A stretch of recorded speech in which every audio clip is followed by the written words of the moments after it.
बिस्मिल्लाहिर्रहमानिर्रहीम। अस्सलाम वालेकुम। मेरा नाम अब्बास है और मैं आपको अपने चैनल अली केयर फार्मेसी पे वेलकम करता हूं। तो आज की वीडियो में हम बात करेंगे सेप्ट्रॉन डीएस सिरप के ऊपर। पर इससे पहले कि मैं अपनी ये वीडियो जो है शुरू करूं, अगर आपने मेरे चैनल को अभी तक सब्सक्राइब नहीं किया तो सब्सक्राइब के बटन पर क्लिक करके मेरे चैनल को सब्सक्राइब कर लें और इसके साथ ही एक बेल आइकॉन का बटन भी होगा, इसको प्रेस करके ऑल पे क्लिक कर दें। इससे ये होगा कि मैं जो भी न्यू वीडियो अपलोड करूँगा उसका नोटिफिकेशन जो है आपको फ़ौरन मिल जाया करेगा। तो चलें जी शुरू करते हैं। तो सेप्ट्रॉन डीएस, सबसे पहले जी हम इसकी पैकिंग को देख लेते हैं। तो ये मेरे हाथ में जो है सेप्ट्रॉन डीएस सिरप जो है ये मौजूद है। ये इसकी पैकिंग होती है, मैं करीब करके दिखा देता हूँ। ये जो है सेप्ट्रॉन सिरप इस तरीके से आता है। अब अगर मैं आपको खोल के दिखाऊं तो इस तरीके से जो है इसकी शीशी जो है ये मार्केट में आती है। ये मैं करीब करके दिखा रहा हूँ। ये सेप्ट्रॉन डीएस इस तरीके से आता है। अब ये सिरप जो है आपको किसी भी फार्मेसी या मेडिकल स्टोर से जो है आसानी के साथ मिल जाएगा। तो ये जी इसकी पैकिंग हो गई। अब हम बात कर लेते हैं इसके ड्रग के ऊपर या फिर इसके फार्मूले के ऊपर, जो भी आप जो है अपनी आसानी के लिए कहते हैं। तो सेप्ट्रॉन डीएस सिरप का फार्मूला होता है कोट्राइमोक्साजोल। मैं फिर से आपके लिए एक और बार दोहरा देता हूँ। कोट्राइमोक्साजोल जो है इसका फार्मूला होता है। ये फार्मूला जो है दो फार्मूलास का कम्बिनेशन है। इसमें से एक होता है सल्फामेथोक्साजोल और दूसरा होता है ट्राइमेथोप्राइम। इन दो फार्मूलास को मिला के जो है ये एक फार्मूला जो है बनाया गया है, जिसे हम मेडिकल की लैंग्वेज में कहते हैं कोट्राइमोक्साजोल। अब ये जी इसका फार्मूला हो गया। अब इसे कौन सी कंपनी बना रही है? तो इसे बना रही है जी जीएसके, यानी कि ग्लैक्सोस्मिथक्लाइन जो है इसकी कंपनी है, जो कि ये मेडिसिन बना रही है और बहुत ही अच्छी कंपनी है। मल्टीनेशनल कंपनी कहलाती है ये और बहुत ही अच्छी मेडिसिन जो है ये बनाती है। तो ये जी इसकी कंपनी हो गई। अब हम बात कर लेते हैं इसके बेनिफिट्स पे। तो सेप्ट्रॉन डीएस सिरप के बेनिफिट्स ये होते हैं कि ये सिरप जो है एंटीबायोटिक्स होता है और जितने भी बैक्टीरियल इन्फेक्शन होते हैं उनमें जो है इस सिरप को बच्चों में यूज़ करवाया जाता है। अब हम इस पे ज़रा तफसील से बात कर लेते हैं। तो अगर आपके बच्चे को किसी भी किस्म का बुखार हो रहा है, जिस तरह के आम बुखार हो जाता है या मलेरिया हो जाता है या टाइफाइड हो जाता है, तो अगर आपके बच्चे को किसी भी किस्म का बुखार हो रहा है तो उस हालत में जो है डॉक्टर्स आपके बच्चे को ये सिरप जो है रेकमेंड करते हैं। आप ये सिरप अपने बच्चे को यूज़ करवा सकते हैं।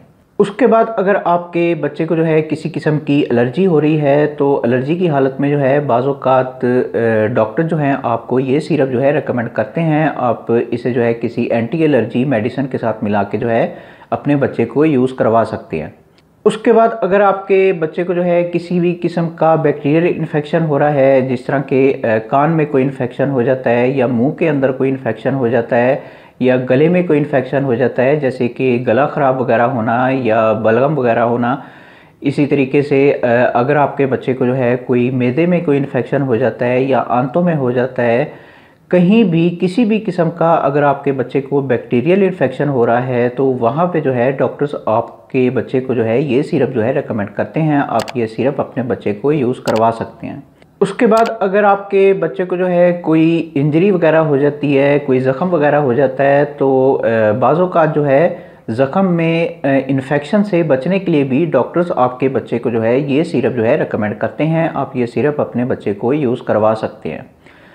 उसके बाद अगर आपके बच्चे का कोई सीरियस किस्म का कोई ऑपरेशन वगैरह हुआ है या इस तरह का कोई भी मसला हुआ है, तो बाज़-औक़ात ऑपरेशन के बाद जो है इन्फेक्शन होने का ख़तरा होता है। तो इन्फेक्शन से बचने के लिए भी जो है डॉक्टर्स आपके बच्चे को ये सिरप जो है रेकमेंड करते हैं। आप ये सिरप अपने बच्चे को यूज़ करवा सकते हैं। तो ये सारे जो है इसके बेनिफिट्स हो गए। अब हम बात कर लेते हैं इसके यूजेस के ऊपर।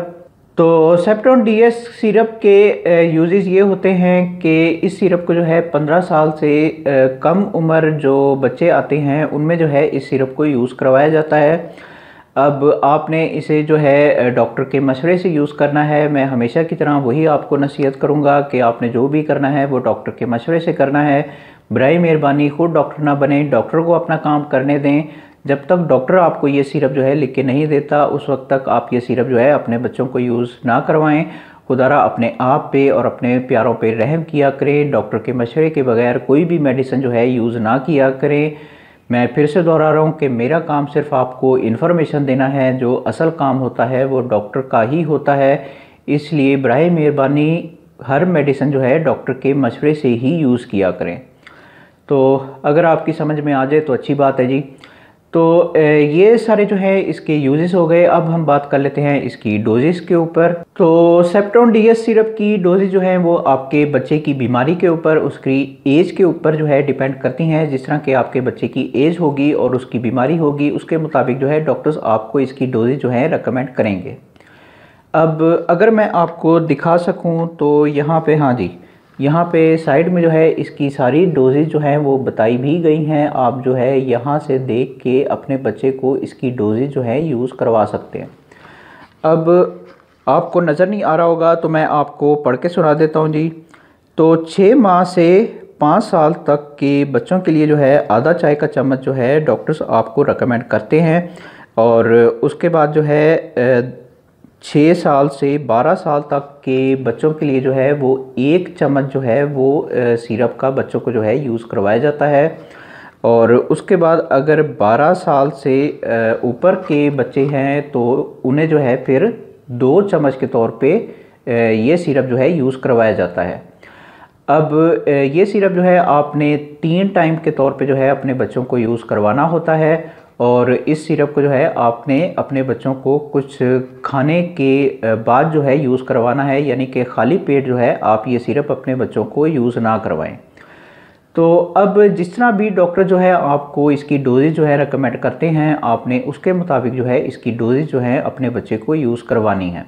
तो ये सारी जो है इसकी डोजेज हो गई। अब हम बात कर लेते हैं इसके कोर्सेज़ के ऊपर या फिर इसके टाइम पीरियड के ऊपर, जो भी आप जो है अपनी आसानी के लिए कहते हैं। तो सेप्ट्रॉन का सबसे छोटा कोर्स जो है वो 3 दिन का होता है। 3 दिन तक आपने ये सिरप जो है अपने बच्चे को लाजमी तौर पे यूज़ करवाना है, बीच में छोड़ना नहीं है।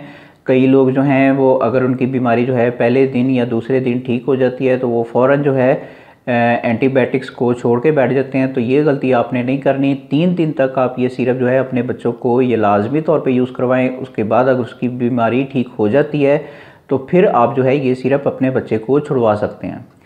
उसके बाद इसका सेकंड कोर्स जो है वो 5 दिन का होता है, यानी कि 3 दिन तक यूज़ करने के बावजूद भी अगर आपके बच्चे की बीमारी जो है ठीक नहीं होती है तो फिर आपने इसे जो है 5 दिन तक अपने बच्चों को लाजमी तौर पे यूज़ करवाना है, बीच में छोड़ना नहीं है। मैं फिर से दोहरा रहा हूँ कि जितनी भी एंटीबायोटिक्स मेडिसिन जो है मार्केट में आती हैं, अगर आप उसका कोर्स पूरा नहीं करते हैं तो फिर उसके साइड इफ़ेक्ट्स जो हैं आप पे लाजमी तौर पे अपना असर जो है वो दिखाते हैं। तो इसलिए जो है इसका कोर्स जो है वो पूरा करना लाजमी होता है। तो 5 दिन तक इस सिरप को जो है आपने अपने बच्चे को लाजमी तौर पे यूज़ करवाना है। 5 दिन के बाद अगर उसकी बीमारी ठीक हो जाती है तो फिर आप जो है ये सिरप अपने बच्चे को छुड़वा सकते हैं।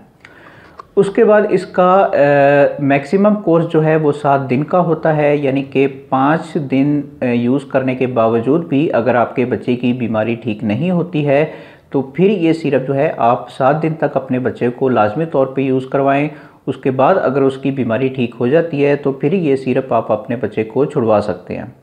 अब मिसाल के तौर पे 7 दिन तक मुसलसल यूज़ करने के बावजूद भी आपके बच्चे की बीमारी अगर ठीक नहीं हो रही है तो फिर मैं आपको यही कहूँगा कि आप डॉक्टर से रब्ता करें। अगर डॉक्टर आपको ये सिरप मज़ीद यूज़ करने के लिए कहते हैं तो आप ये सिरप मज़ीद यूज़ कर सकते हैं, वरना आप जो है कोई और एंटीबायोटिक सिरप जो है अपने बच्चे के लिए लिखाएं ताकि आपके बच्चे की बीमारी जो है वो जल्द अज जल्द ठीक हो सके।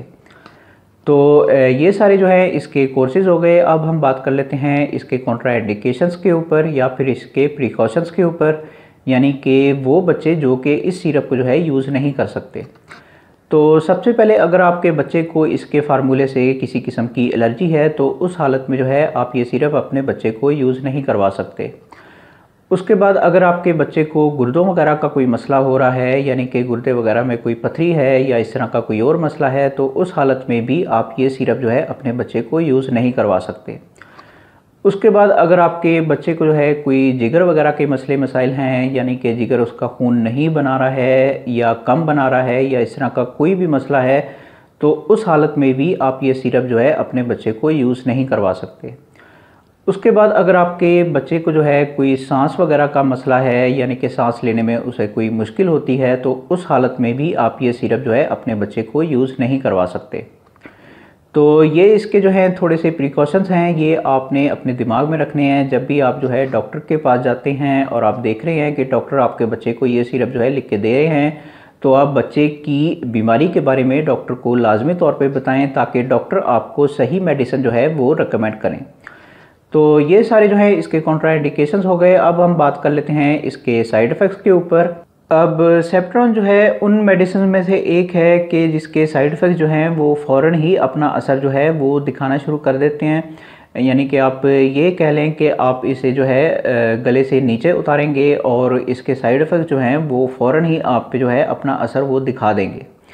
तो इसलिए एहतियात करें। अब मैं इसके साइड इफ़ेक्ट्स जो है वो आपको बता देता हूँ। तो इसके साइड इफ़ेक्ट्स में सबसे पहले अगर आपको इसके फार्मूले से किसी किस्म की एलर्जी है तो आपको कुछ एलर्जी रिएक्शन जो हैं वो देखने में आ सकते हैं, जैसे कि जिस्म पे जो है आपके रैशेज़ वगैरह हो सकते हैं या इस तरह का कोई और मसला जो है आपके साथ हो सकता है। तो ये चीज़ इसके साइड इफ़ेक्ट्स में जो है शामिल है।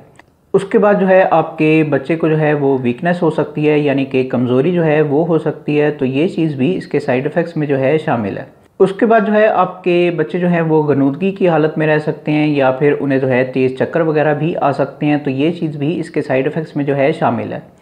उसके बाद जो है आपके बच्चे को जो है वो नोज़िया हो सकता है, यानी कि उसे जो है वो उल्टियाँ वगैरह वो लग सकती हैं। तो ये चीज़ भी इसके साइड इफ़ेक्ट्स में जो है शामिल है। उसके बाद आपके बच्चे को जो है वो मैदे के मसले मसाइल जो हैं वो देखने में आ सकते हैं, जिस तरह के बदहज़मी होना या गैस होना। तो ये चीज़ भी इसके साइड इफ़ेक्ट्स में जो है शामिल है। उसके बाद जो है अगर आप अपने बच्चे को ओवरडोज करके ये सिरप जो है यूज़ करवा रहे हैं तो उस हालत में जो है आपके बच्चे को डायरिया हो सकता है, यानी कि उसे जो है लूज़ मोशन वगैरह वो लग सकते हैं। तो ये चीज़ भी इसके साइड इफ़ेक्ट्स में जो है शामिल है। उसके बाद जो है आपके बच्चे का स्किन का कलर या फिर आँखों का कलर जो है वो चेंज हो सकता है, यानी कि वो चेंज होकर जो है वो येलो हो सकता है। तो ये चीज़ भी इसके साइड इफ़ेक्ट्स में जो है शामिल है। उसके बाद आपके बच्चे का यूरिन का कलर जो है वो चेंज होके आ सकता है, यानी कि वो चेंज होके जो है ज़रूरत से ज़्यादा येलो हो जाएगा। तो ये चीज़ भी इसके साइड इफ़ेक्ट्स में जो है शामिल है। उसके बाद जब आप ये सिरप जो है यूज़ कर रहे होंगे तो उस दौरान में जो है आपके बच्चे को सर दर्द जो है वो रह सकता है। तो ये चीज़ भी इसके साइड इफ़ेक्ट्स में जो है शामिल है। उसके बाद आपके बच्चे को जो है वो सांस लेने में मुश्किल हो सकती है। तो ये चीज़ भी इसके साइड इफ़ेक्ट्स में जो है शामिल है। उसके बाद आपके बच्चे को जो है गुर्दों के कुछ मसले मसाइल जो हैं वो देखने में आ सकते हैं, यानी कि गुर्दे वगैरह में जो है पथरी हो सकती है या इस तरह का कोई और मसला जो है आपके बच्चे के साथ हो सकता है। तो ये चीज़ भी इसके साइड इफ़ेक्ट्स में जो है शामिल है।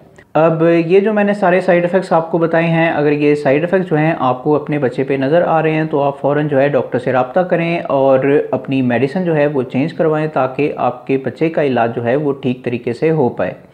और इन सारे साइड इफ़ेक्ट्स की वजह से ही मैं आपसे हर वीडियो में बार बार ये गुजारिश करता हूँ कि बराए मेहरबानी ख़ुद डॉक्टर ना बने, जिस तरह डॉक्टर कहे उस तरीके से मेडिसिन को यूज़ किया करें। खुदारा अपने आप पे और अपने प्यारों पे रहम किया करें। डॉक्टर के मशवरे के बगैर कोई मेडिसिन जो है वो यूज़ ना किया करें। तो अगर आपकी समझ में आ जाए तो अच्छी बात है जी। तो ये सारे जो है इसके साइड इफ़ेक्ट्स हो गए। अब हम बात कर लेते हैं इसकी कीमत के ऊपर, इसकी प्राइस के ऊपर कि मार्केट में आजकल इसकी कीमत जो है वो क्या चल रही है। तो जबकि मैं ये वीडियो बना रहा हूँ तो इसकी एक सिरप की कीमत है जी 92 रुपीज़, यानी कि 92 रुपये में जो है ये सिरप आपको किसी भी फार्मेसी या मेडिकल स्टोर से जो है आसानी के साथ मिल जाएगा।